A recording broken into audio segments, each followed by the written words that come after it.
দেখা যাচ্ছে যে কাউন্সিলরদের ওপরে একটা অ্যাটাক করা হচ্ছে এবং ভাড়াটিয়া গুন্ডা দিয়ে যেভাবে তাদের একটা খুনের চক্রান্ত করা হচ্ছে, তাহলে সাধারণ পাবলিক যারা আছে তাদের অবস্থাটা কি হচ্ছে বলে আপনি মনে করছেন আজকে?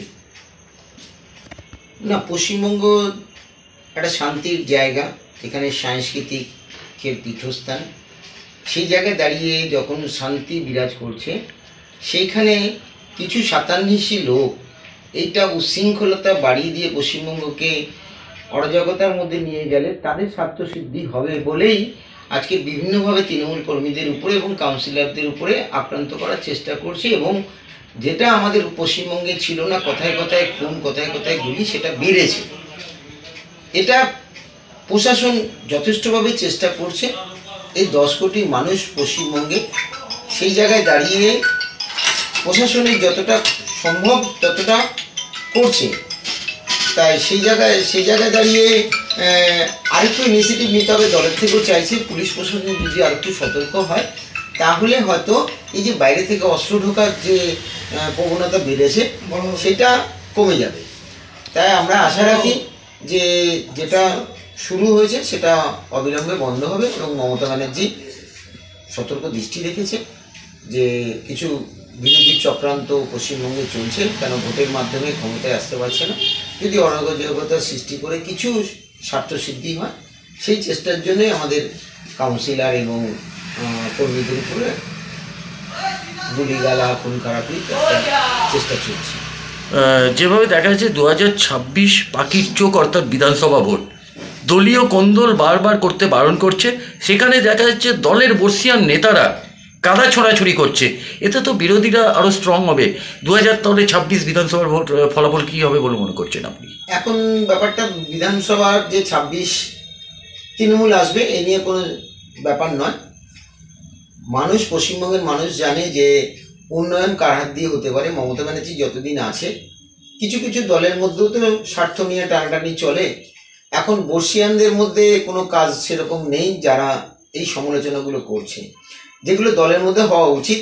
গণতন্ত্র রক্ষা করতে গেলে সমালোচনা দরকার আছে, কিন্তু সেটা দলের প্ল্যাটফর্মে হওয়া উচিত, পাবলিক প্ল্যাটফর্মে নয়। তাই সেই জায়গায় দাঁড়িয়ে বর্ষিয়ানরা যেসব করছে, আমরা যারা নিচুতলা তৃণমূল কর্মী রয়েছি এবং নিচু গ্রাসরুটে আমরা সংগঠন করি, আমাদের পক্ষে মানুষের সামনে গিয়ে দাঁড়াতে কিছুটা প্রবলেম হচ্ছে এবং কৈফিয়ত দিতে হচ্ছে যে বর্ষিয়ানরা এই ধরনের করছে। এবং এর সাথে সাথে নিউজ চ্যানেলগুলো যারা আমাদের সবসময় বিরোধিতা করে, তারা ব্যাপকভাবে এটাকে প্রচার করছে। এটা না হলেই ভালো হয়। আমরা দলের কাছে আবেদন রাখব, আমার প্ল্যাটফর্ম থেকে আমার উচ্চতর নেতৃত্বের কাছে আমরা বলব যাতে এটা অবিলম্বে বন্ধ হয় এবং দলের কথা দলের প্ল্যাটফর্মে হওয়া উচিত আমি মনে করি। দুদিন আগে দেখা যাচ্ছে প্রাক্তন এমপি অর্থাৎ অর্জুন সিং গুরুতর অভিযোগ করেছিল যে তার উপরে প্রাণঘাতী হামলা করা হচ্ছে। এখন শোনা যাচ্ছে যে বিজেপি নেতা কর্মীরাও বলছে যে তাদের ওপরেও নাকি প্রাণঘাতী হামলা করা হচ্ছে। তাহলে কি মনে করছেন যে 2026-এ পাখির চোখ করে এইরকম একটা কুৎসা রটানোর চেষ্টা? প্রথম কথা হচ্ছে অর্জুন সিং গুরুতর অভিযোগ যে আপনি কথাটা বললেন, অর্জুন সিং এর কি গুরুত্ব আছে ওয়েস্টবেঙ্গলে যে তার কথার মূল্য দিতে হবে, গুরুত্ব দিতে হবে? সে কখন তৃণমূলে ছিল, কখন বিজেপিতে ছিল, বিজেপিতে হচ্ছে না তৃণমূল, তৃণমূলে হচ্ছে না বিজেপি।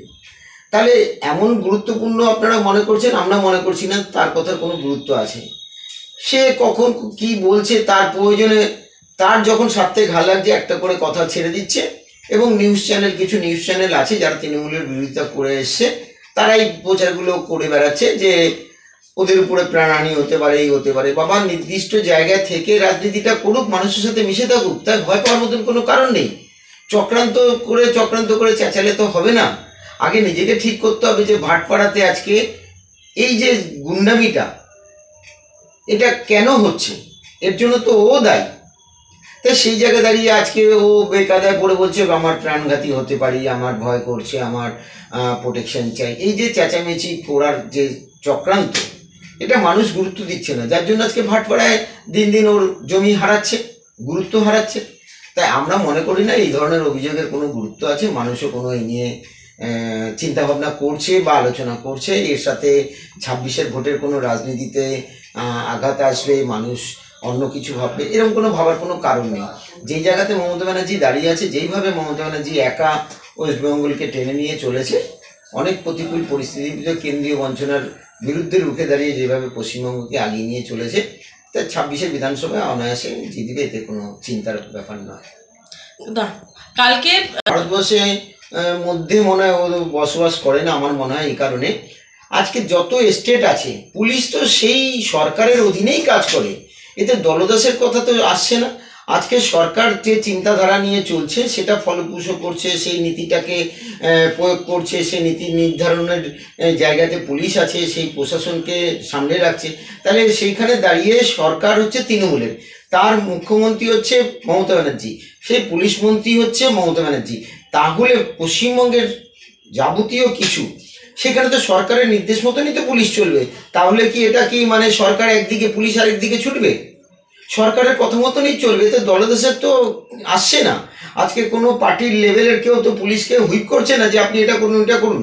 আজকে সরকারের তরফ থেকে, ওদের উচ্চতর নেতৃত্বের তরফ থেকে যে ধরনের কথা আসছে সেইভাবে পুলিশ প্রশাসন চলছে।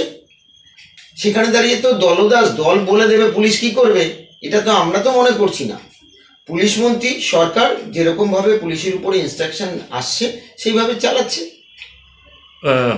দুদিন আগে হুমায়ুন কবির একটা প্রতিজ্ঞা দিয়েছে যে উপমুখ্যমন্ত্রী অর্থাৎ অভিষেক বন্দ্যোপাধ্যায়কে দেখতে চায়, তার জন্যও বিরোধীরা কটাক্ষ করছে। আপনি কি? দলের সর্বোচ্চ নেতৃত্ব হচ্ছে মমতা ব্যানার্জি, ওনার হাত দিয়ে তৃণমূল তৈরি হয়েছে। সেই জায়গায় দাঁড়িয়ে কে উপমুখ্যমন্ত্রী হবে, কে কোন পুলিশ মন্ত্রী হবে, এগুলো চিন্তা করার দায়িত্ব সম্পূর্ণ মমতা ব্যানার্জির। তাই ওনার যদি কিছু উপদেশ দেওয়া থাকে দিতেই পারে, মমতা ব্যানার্জিকে গিয়ে ডাইরেক্ট বললেই ভালো হয়। এই রকম লোকাল প্ল্যাটফর্মে বলে নিজের 4বার করে টিভিতে দেখাবে, এই রকম করে তো বিভ্রান্ত করার কথাবার্তা বলছে। দলে থেকে যদি কিছু বলার হয় মমতা ব্যানার্জিকে গিয়ে ডাইরেক্ট বলতে পারে যে আমার একটা উপদেশ দেওয়ার আছে আপনাকে, অভিষেক বন্দ্যোপাধ্যায়কে উপমুখ্যমন্ত্রী করে দিক। মমতা ব্যানার্জি চিন্তা করবে নিশ্চয়ই, কিন্তু সে জায়গায় দাঁড়িয়ে সর্বোচ্চ নেতৃত্ব মমতা ব্যানার্জি, উনি যদি মনে করে যে প্রয়োজন আছে অভিষেককে উপমুখ্যমন্ত্রী করার, নিশ্চয়ই করবে। কিন্তু আমার মনে হয় না হুমায়ুন কবির এইভাবে রাস্তায় নেমে কথা বলাটা ঠিক হচ্ছে। কিন্তু বিরোধীরা কটাক্ষ করছে। হ্যাঁ, আমরা যদি এখন দলে থেকে এইভাবে সমালোচনা দলেরই করি, যেখানে থাকবো, যেই ছাতার নিচে থাকবো সেই ছাতাকে ফুটো করার চক্রান্ত করবো, তাই বিরোধীরা সুযোগ পাবে। আমার মনে হয় হুমায়ুন কবির তো একবার মানে কংগ্রেস থেকে তৃণমূল এসছে, তৃণমূল ছেড়ে বিজেপিতে গেছিল, বিজেপি ছেড়ে আবার তৃণমূলে এসছে। তাই এই ধরনের নেতারা এই ধরনের কথা বলবে, এটা অবাঞ্ছিত কোনো ঘটনা নয়, বলতেই পারে। তাই উনি আবার নতুন করে কিছু ভাবছে কিনা কে জানে, ওনার গুরুত্ব হয়তো কমছে, তাই ভাবছে আবার নতুন কিছু বিতর্ক তৈরি করে যদি কিছু ডান দিক বাদিক যাওয়া যায়, তাই বলছে। আমার মনে হয় না, আমারও যে কথাটা বলতে বাধ্য হলেন এই কারণে, ওনারা বর্ষিয়ান লিডার, সেই জায়গায় দাঁড়িয়ে ওনারাও যতদিন রাজনীতি করেছে, আমরাও অত মানে ছোট থেকে ছাত্র পরিষদ থেকে কংগ্রেস থেকে আজকে তৃণমূল করছি, এই ধরনের মানে কথাবার্তা লোকাল প্ল্যাটফর্মে বললে আমরা তার বিরোধিতা করবো। আচ্ছা, সে দলের 108